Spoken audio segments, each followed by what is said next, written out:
محمد رسول الله عليه صلاة الله وآله والأحبة لا إله إلا الله محمد رسول الله عليه صلاة الله وآله والأحبة. Bismillahirrahmanirrahim. Assalamualaikum warahmatullahi wabarakatuh. Saya Nur Aliatul Fikriyah binti Muhammad Faizul, merupakan mahasiswi daripada Ijazah Sarjana Muda Usuluddin dengan Kaunseling, yakni USUD B.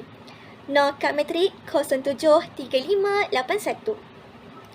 Kami mewakili grup 5 akan membentangkan dan menceritakan kisah yang terdapat di dalam surah Al-Quranul Karim, yakni Surah Al-Kahfi, yang menceritakan tentang kisah Nabi Musa dan Nabi Khidir AS. Kisah tersebut berjudul Si Penentu Ilmu. Pada suatu hari, Nabi Musa AS keluar daripada tempatnya untuk pergi menyuruh di sebuah perkampungan. Lalu baginda pergi di perkampungan tersebut menyeru kepada kaum-kaumnya dengan mengatakan, "Wahai kaum-kaumku, ketahuilah bahawasanya akulah orang yang paling berilmu di antara kalian." Maka salah satu di antara kaum tersebut tanya kepada baginda, "Ya Musa, adakah engkau yang paling alim?" Maka jawab Musa AS, "Ya, akulah yang paling alim." Setelah itu, Allah pun menurunkan wahyu kepada baginda kerana ketelanjuran kata, kerana ketelanjuran bicara baginda terhadap kata-kata yang tidak sepatutnya dikabarkan. Lantas Allah mewahyukan dengan mengatakan bahawasanya, "Wahai Musa, ketahuilah ada lagi orang yang paling alim daripada engkau, yakni hamba saleh yang bernama Khidir AS." Setelah Nabi Musa AS mendapatkan wahyu daripada Allah SWT, Nabi Musa mengajak kepada sahabatnya, "Wahai sahabatku, marilah ikut kepadaku untuk mencari dan menuntut ilmu dengan hamba saleh tersebut." Maka lantas selepas itu berlakulah pelayaran di antara Nabi Musa AS dengan sahabat baginda untuk mencari ilmu. Demikian itulah bermulalah episod Nabi Musa AS digelar sebagai Si Penentu Ilmu. Assalamualaikum warahmatullahi wabarakatuh. Saya Siti Hajar binti Jaafar, nombor matrik 073036. Pada hari ini, saya ingin menceritakan sebuah kisah yang bertajuk Kisah Nabi Khidir Melubangi Sebuah Perahu. Kisah ini bermula apabila Nabi Khidir dan Nabi Musa memulakan perjalanan mereka dengan menaiki sebuah perahu.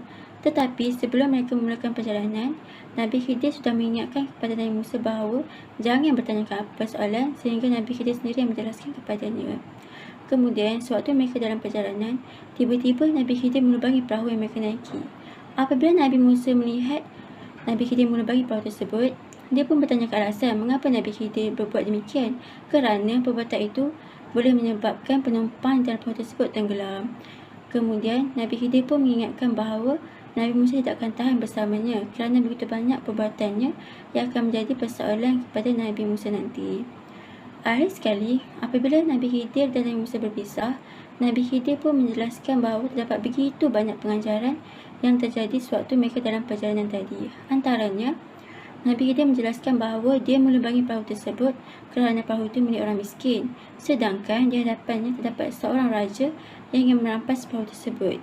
Oleh itu, Nabi Khidir melubangi perahu tersebut yang juga merupakan sumber pendapatan penduduk di sekitar itu untuk selamatkan perahu itu dari dirampas oleh raja tersebut.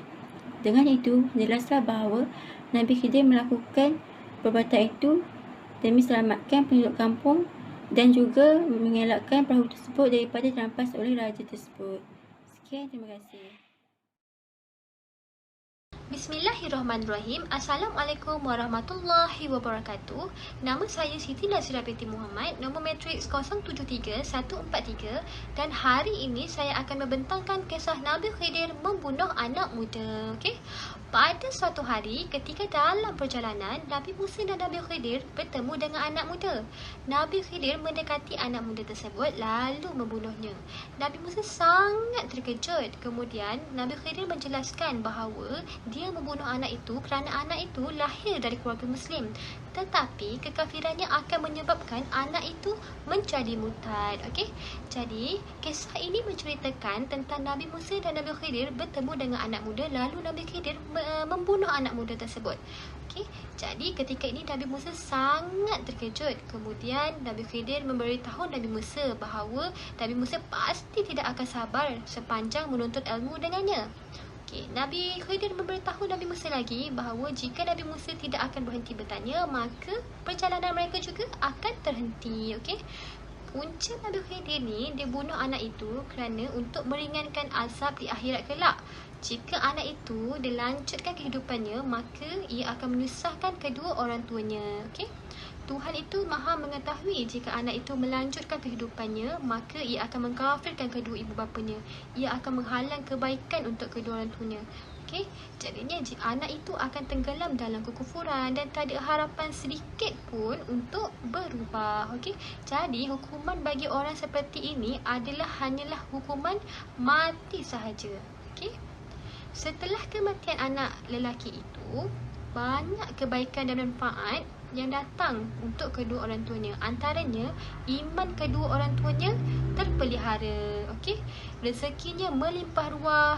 Ia juga memperoleh keberkatan yang melimpah ruah melalui anak perempuannya. Ia juga menyedarkan kepada Nabi Musa tentang ilmu ghaib, hakikat dan juga batin. Okey? Itu sahaja dari saya, Siti Nazirah binti Muhammad, nombor matriks 073143. Sekian, terima kasih. Assalamualaikum. Assalamualaikum warahmatullahi wabarakatuh. Nama saya Nur Husna binti Johari, nombor matrik 073272. Seterusnya saya akan menceritakan peristiwa yang berlaku selepas kejadian Nabi Khidir alaihi salam membunuh anak muda. Kemudian Nabi Musa dan Nabi Khidir alaihi salam telah meneruskan perjalanan ke sebuah perkampungan. Apabila mereka tiba di perkampungan tersebut, mereka cuba untuk meminta makanan daripada penduduk tersebut. Namun, penduduk tersebut telah mengabaikan mereka dan tidak memberi makanan kepada Nabi Khidir dan Nabi Musa alaihi salam. Kemudian Nabi Musa dan Nabi Khidir alaihi salam meneruskan perjalanan mereka. Dalam perjalanan itu, Nabi Musa dan Nabi Khidir alaihi salam telah melihat satu tembok yang hampir roboh keadaannya. Maka Nabi Khidir alaihi salam mengajak Nabi Musa alaihi salam untuk segera membaiki tembok tersebut. Namun Nabi Musa alaihi salam telah bertanya kepada Nabi Khidir alaihi salam, "Wahai Nabi Khidir alaihi salam, mengapa engkau ingin membantu penduduk tersebut sedangkan mereka telah mengabaikan permintaan kita tadi?" Maka Nabi Khidir alaihi salam telah menjelaskan perbuatan beliau itu kepada Nabi Musa alaihi salam. Nabi Khidir alaihi salam berkata bahawa sesungguhnya di bawah tembok yang hampir roboh itu terdapat harta anak yatim yang harus dijaga dengan baik. Assalamualaikum warahmatullahi wabarakatuh. Saya Nur Saadah Nabiha binti Zaimuddin, nombor matrik 072863.